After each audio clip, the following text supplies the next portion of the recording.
कहते हैं कि अगर किसी से अपनी बात मनवानी हो तो टेंशन को इतना बढ़ा दो कि सामने वाले को लगे कि अब तो अपनी कोई खैर नहीं, और डर के मारे वो अपनी बात मान लेता है। डोनाल्ड ट्रंप ने जेलेंस्की के खिलाफ एक ऐसा ही ट्रम्प कार्ड खेला है जिसके कारण एक क्राइसिस सिचुएशन क्रिएट हो गई है। मैं बात कर रहा हूं अमेरिकी राष्ट्रपति डोनाल्ड ट्रंप और यूक्रेनियन राष्ट्रपति व्लादिमीर जेलेंस्की के बीच 28 फरवरी को हुई मीटिंग के बारे में। यहाँ क्राइसिस शब्द का प्रयोग मैंने इसलिए किया है क्योंकि 28 फरवरी को इस मीटिंग में एक ऐसी घटना घटी जो शायद ही दुनिया के किसी देश के डिप्लोमेटिक इतिहास में घटी हो, जिसका नतीजा क्या होगा या क्या होगा इसके बारे में या तो ट्रम्प जानते हैं या फिर आने वाला समय। You don't have the cards. You're buried there. Your people are dying. You're running low on soldiers. Listen, you're running low on soldiers. It would be a damn good thing. And then you tell us, I don't want a ceasefire. I don't want a ceasefire. I want to go and I want this. Look, if you could get a ceasefire right now, I tell you, you take it so the bullets stop flying and your men stop getting killed. Of course, we want to stop the war. But you're saying you don't want a ceasefire. But I said to you, I want a ceasefire. Not person.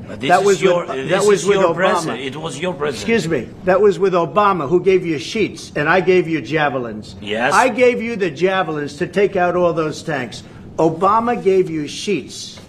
In fact, the statement is Obama gave sheets and Trump gave javelins. You got to be more thankful, because let me tell you, you don't have the cards. With us, you have the cards, but without us, you don't have any cards. One more question to Mr. Vice President. नमस्कार दोस्तों, वंदे मातरम, जय हिंद। आज हम बात करेंगे रूस और Ukraine के युद्ध के पीछे की असली कहानी और अमेरिका का इस युद्ध में रोल क्यों है इसके बारे में।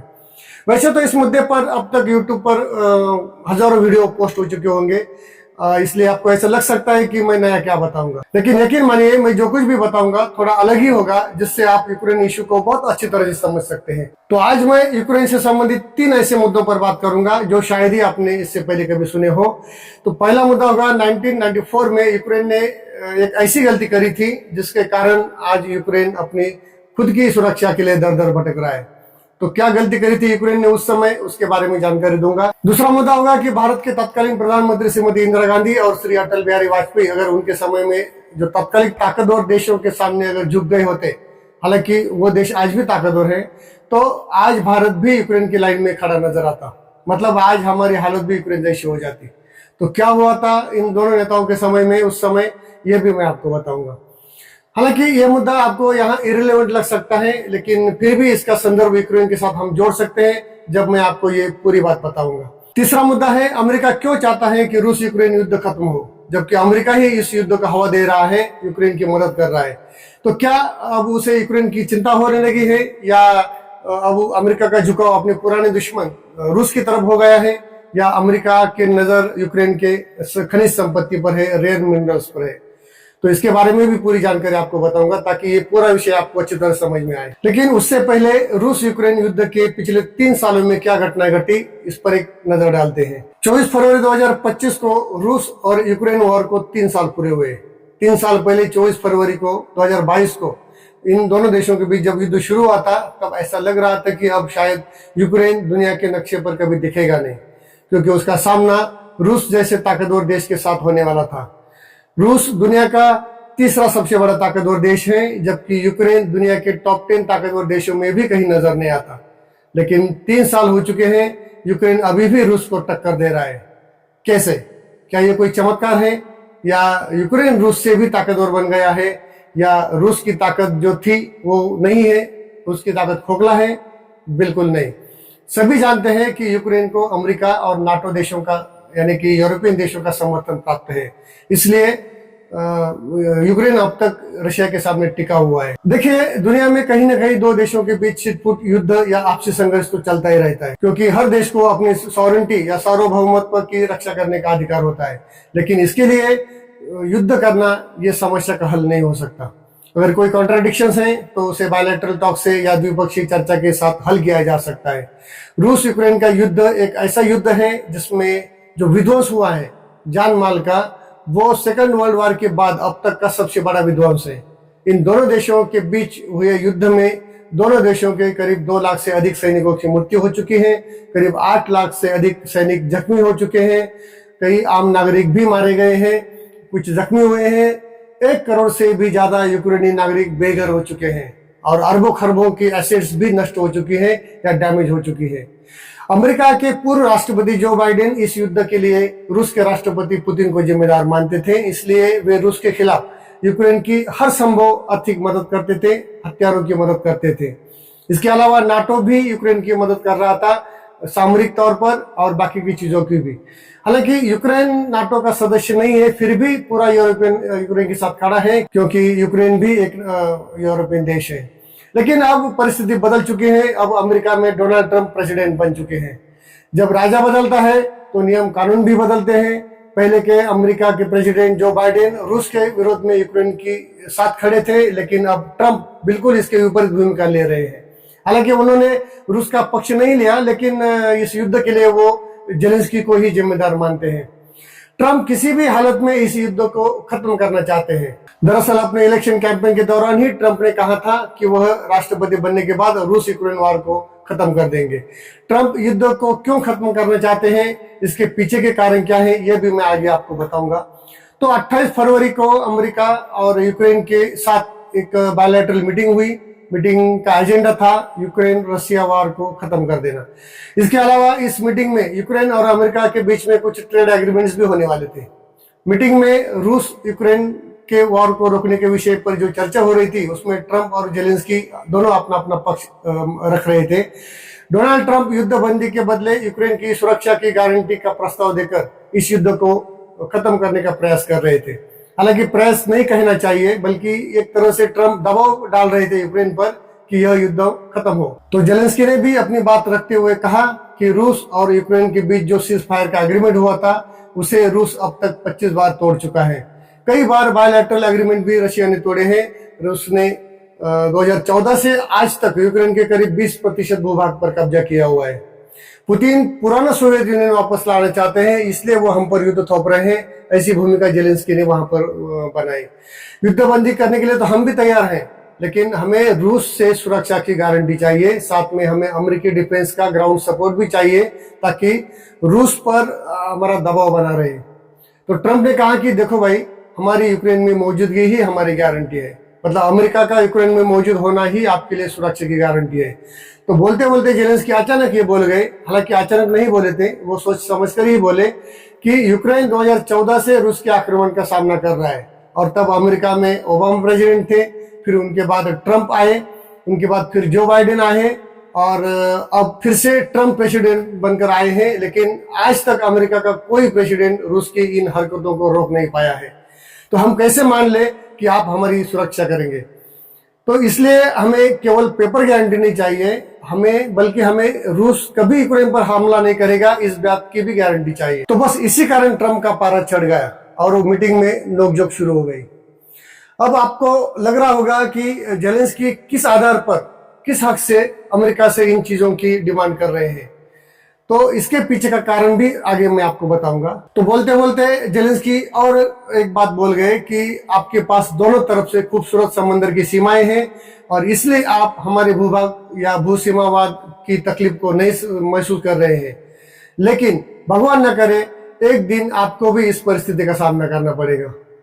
तो बस ट्रंप का पारा और भी अधिक चढ़ गया। हालांकि जेलेंस्की ने यह भी कहा कि अमेरिका के हम पर बहुत उपकार है। अगर अमेरिका हमें आर्थिक और डिफेंस का सपोर्ट नहीं देता तो रूस हमें 1 हफ्ते के अंदर ही निकल गया होता। लेकिन ट्रंप का गुस्सा कम होने का नाम नहीं ले रहा था। ट्रंप बहुत चिढ़ गए थे।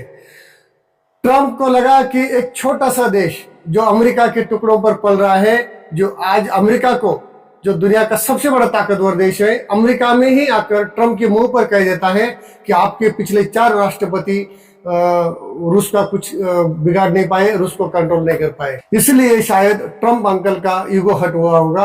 तो इस तरह मीटिंग में हुई गर्मा गर्मी के कारण जेलेंस्की तुरंत अमेरिका छोड़कर लंदन चले गए। वहां की एक मीटिंग अटेंड करने के लिए उनको जाना था। लेकिन इस घटना से कई लोग, खास करके कुछ न्यूज चैनल वाले, बताने लगे कि जेलेंस्की को बात करने की तमीज नहीं है।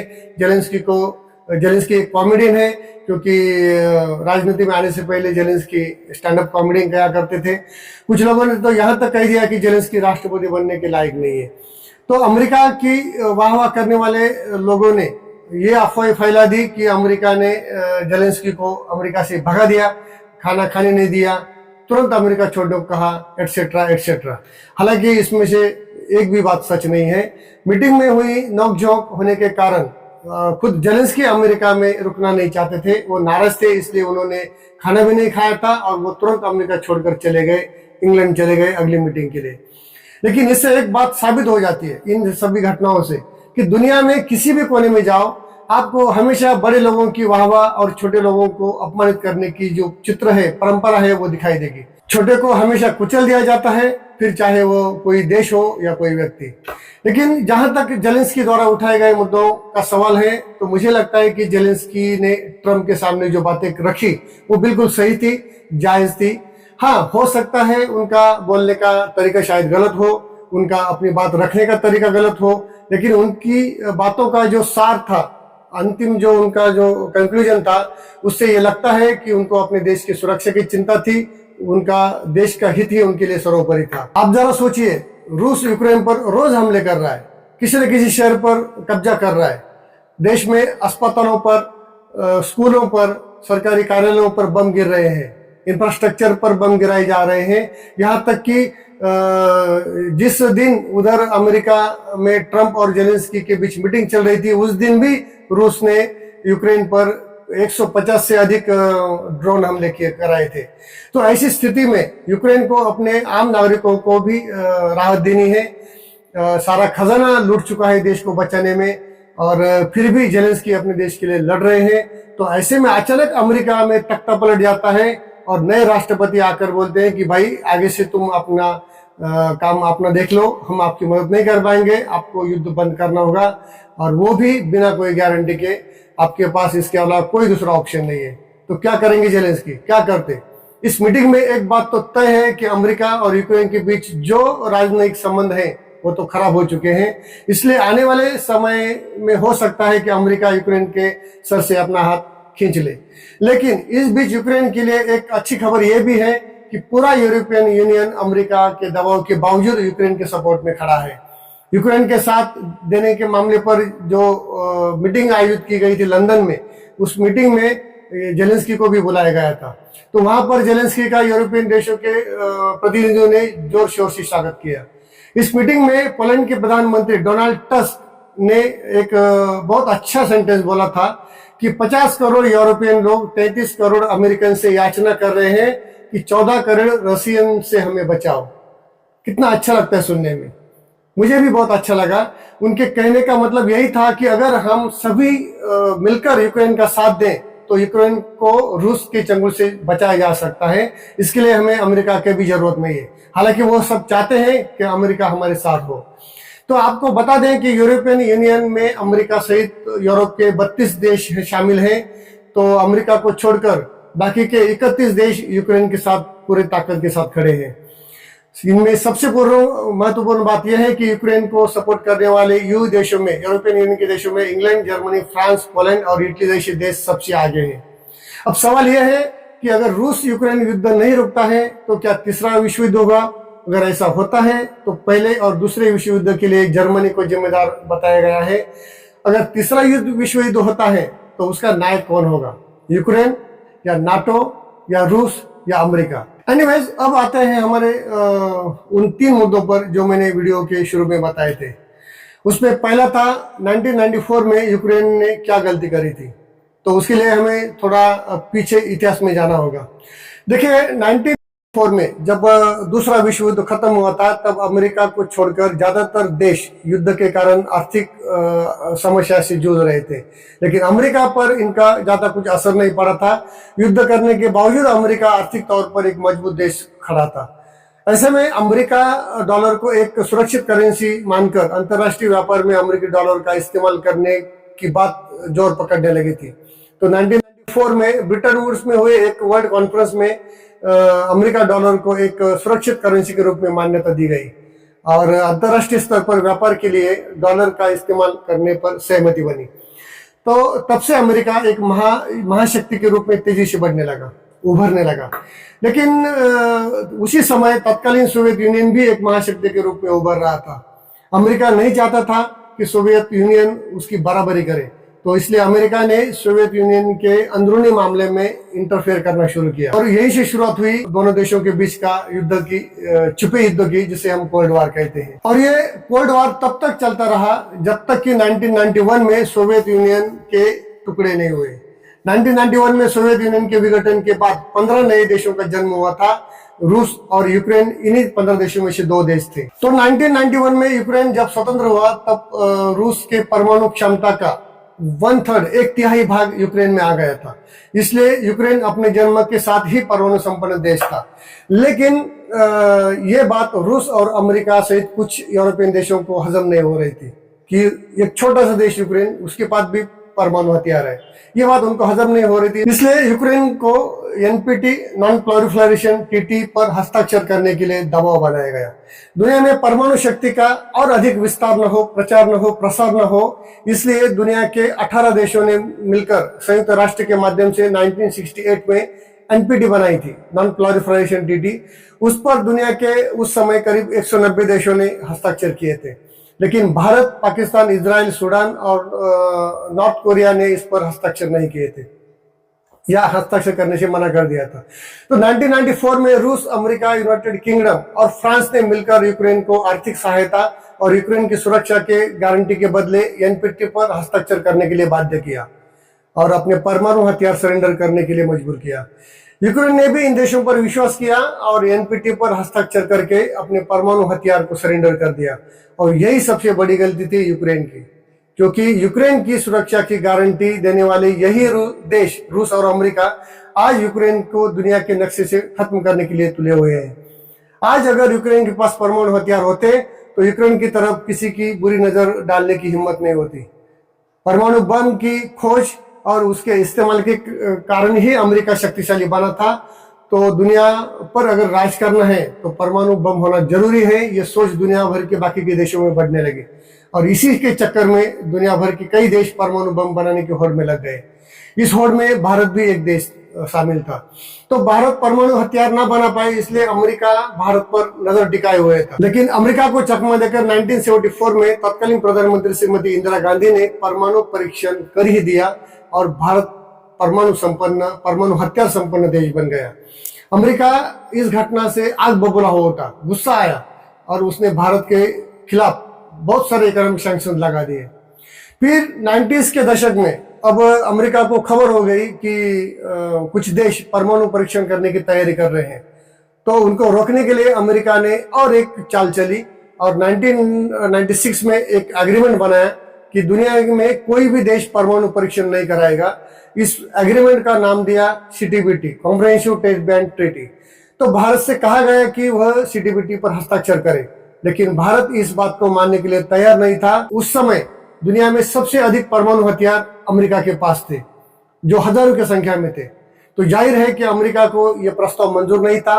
अमेरिका चाहता था कि उनके पास जो परमाणु हथियार हैं वो ऐसे ही रहेंगे, लेकिन आगे से कोई परमाणु हथियार नहीं बनाएगा। लेकिन भारत को यह प्रस्ताव मान्य नहीं था।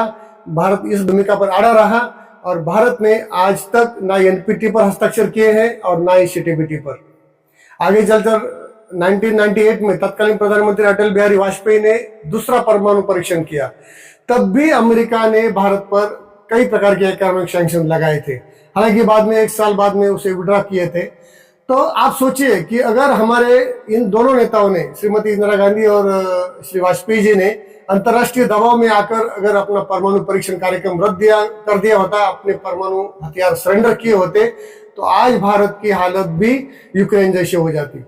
लेकिन इन दोनों नेताओं ने अपनी दुर्बलता और अपनी शक्ति का परिचय देते हुए अपने देश की संप्रभुता सर्वोपरि माना और अपने निर्णय पर डटे रहे। कहने का मतलब यही है कि आज भारत के पास परमाणु हथियार है, इसलिए भारत की ओर कोई आंख उठाकर देखने की हिम्मत नहीं कर रहा है। इसलिए मैंने कहा था कि यूक्रेन ने 1994 में जो अपने परमाणु हथियार सरेंडर किए थे, वो यूक्रेन की सबसे बड़ी गलती थी। अपनी सुरक्षा दूसरों के भरोसे छोड़ने से क्या परिणाम हो सकते हैं, क्या परिणाम भुगतने पड़ते हैं, इसका जीता जागता उदाहरण यूक्रेन है। एनीवेज, तो मैंने कुछ दिन पहले एक वीडियो पोस्ट किया था यूट्यूब पर कि भारतीय रुपया क्यों गिर रहा है, इस विषय पर। तो जिसमें मैंने कहा था कि रुपया गिरने के पीछे जो भी कारण रहे हैं, उनमें से ज्यादातर कारणों का जन्म अमेरिका में हुआ है। और वो कारण क्या थे, ये भी मैंने उस वीडियो में बताया था। आप अगर आप उस वीडियो को देखना चाहते हैं तो इस वीडियो की लिंक नीचे डिस्क्रिप्शन में दी गई है, आप उस वीडियो को देख सकते हैं। तो आज के वीडियो में भी मैं वही बात फिर से दोहराना चाहूंगा कि युद्ध के संदर्भ में, कि दुनिया में कहीं पर भी अगर युद्ध होता है या युद्धजनित परिस्थिति पैदा होती है तो उसके पीछे परोक्ष या अपरोक्ष रूप से अमेरिका का ही हाथ होता है। मैं ये नहीं कहता कि अमेरिका दुनिया में अशांति फैलाना चाहता है, बल्कि अमेरिका ऐसा इसलिए करता है क्योंकि उसे अपना सुपर पावर का स्थान बनाए रखना है। इस वीडियो के शुरू में मैंने ये भी कहा था कि यूक्रेन हार क्यों नहीं मान रहा है, क्या इसके पीछे कोई चमत्कार है या यूक्रेन सच में ताकतवर बन गया है। तो सच्चाई क्या थी, मैंने आधी सच्चाई तो बता ही दी थी। हालांकि अमेरिका और नाटो देशों का समर्थन के कारण ही यूक्रेन ताकतवर बन रहा है, यहां तक तो मैंने कह दिया था। अभी अमेरिका का और नाटो का समर्थन जो यूक्रेन को मिल रहा है, उसमें नाटो का समर्थन तो फिर भी समझ में आता है, क्योंकि यूक्रेन भले ही नाटो का सदस्य नहीं है, लेकिन यूक्रेन एक यूरोपियन देश है और नाटो यूरोपियन देशों का संगठन है। लेकिन सवाल यह है कि अमेरिका अब तक यूक्रेन की मदद क्यों कर रहा था और अब मदद करने से इनकार क्यों कर रहा है। देखिए, इसके पीछे के कारण अलग अलग हैं। जो बाइडेन के समय के कारण अलग थे और अब ट्रंप के समय के कारण अलग है। जैसा कि मैंने बताया कि राजा बदलता है तो नियम कानून भी बदलते हैं। तो जो बाइडेन यूक्रेन की मदद इसलिए करना चाहते थे या इसलिए करते थे क्योंकि वो रूस के खिलाफ थे, इसलिए वह मौका ढूंढ रहे थे कि कैसे रूस की नाकाबंदी करें। आपको याद होगा कि यूक्रेन के साथ युद्ध करने के कारण जो बाइडेन ने रूस पर कई तरह के इकोनॉमिक सैंक्शन लगाए थे। लेकिन अब ट्रंप राष्ट्रपति बन गए हैं और ट्रंप के बारे में एक बात आप याद रखिएगा कि ट्रंप राष्ट्रपति बाद में है, पहले वो एक बिजनेसमैन है, वो एक व्यापारी है और व्यापारी का दिमाग हमेशा फायदे और नुकसान के गणित करता रहता है। ट्रंप को रूस के खिलाफ खुन्नस निकालने में कोई इंटरेस्ट नहीं है। हालांकि ट्रंप ने बता दिया है कि वो युद्धबंदी करके विश्व शांति स्थापित करना चाहते हैं, लेकिन असल में उनको ना तो विश्व शांति की चिंता है, ना ही यूक्रेन की चिंता है और ना ही रूस की चिंता है। ट्रंप इसलिए युद्धबंदी चाहते हैं क्योंकि उनकी यूक्रेन के जो रेयर अर्थ मिनरल्स हैं उस पर नजर है, क्योंकि अमेरिका ग्रीन एनर्जी क्षेत्र में किंग बनना चाहता है और खास करके बैटरी और सेमीकंडक्टर के क्षेत्र में, जिसके लिए उनको जरूरत है ग्राफाइट, टाइटेनियम, लिथियम जैसे अर्थ मिनरल्स की। और ये मिनरल्स यूक्रेन की खदानों में सबसे अधिक मात्रा में पाए जाते हैं। ट्रंप जानते हैं कि अगर युद्ध लंबा चला और अगर रूस का यूक्रेन पर कब्जा हो गया तो इन मिनरल्स पर, सारी खदानों पर रूस का कब्जा हो जाएगा। इसलिए ट्रंप चाहते हैं कि यह युद्ध जल्दी खत्म हो ताकि यूक्रेन के इस मिनरल्स पर, इन खदानों पर अमेरिका का कब्जा हो। हालांकि अमेरिका की ये सोच कोई छुपा एजेंडा नहीं है। अमेरिका यूक्रेन के रेयर अर्थ मिनरल जो है उसका 50% हिस्सा मांग रहा है और बदले में यूक्रेन को आर्थिक सहायता और सुरक्षा की गारंटी ऑफर कर रहा है। यूक्रेन भी इस ऑफर को मानने के लिए तैयार है, लेकिन यूक्रेन को केवल पेपर गारंटी नहीं चाहिए, बल्कि इस बात की भी गारंटी चाहिए कि रूस यूक्रेन पर फिर कभी हमला नहीं करेगा। अब ट्रंप रूस की ओर से तो कोई लिखित गारंटी दे नहीं सकते कि रूस यूक्रेन पर कभी हमला नहीं करेगा। तो सीधी सी बात है कि अगर युद्ध रुक जाता है तो यूक्रेन को पैसा भी मिलेगा, शांति भी मिलेगी, अमेरिका को रेयर अर्थ मिनरल्स मिलेंगे, लेकिन रूस को क्या मिलेगा। इसलिए रूस अमेरिका की बात क्यों मानेगा, ये सवाल बाकी रह जाता है। तो देखते हैं आगे आगे होता है क्या। फिलहाल तो हम इतनी कामना कर सकते हैं कि ये युद्ध रुक जाए, यूक्रेन की सार्वभौमिकता बरकरार रहे और विश्व में शांति बनी रहे। तो धन्यवाद दोस्तों, बहुत बहुत धन्यवाद। नमस्कार, जय हिंद, वंदे मातरम।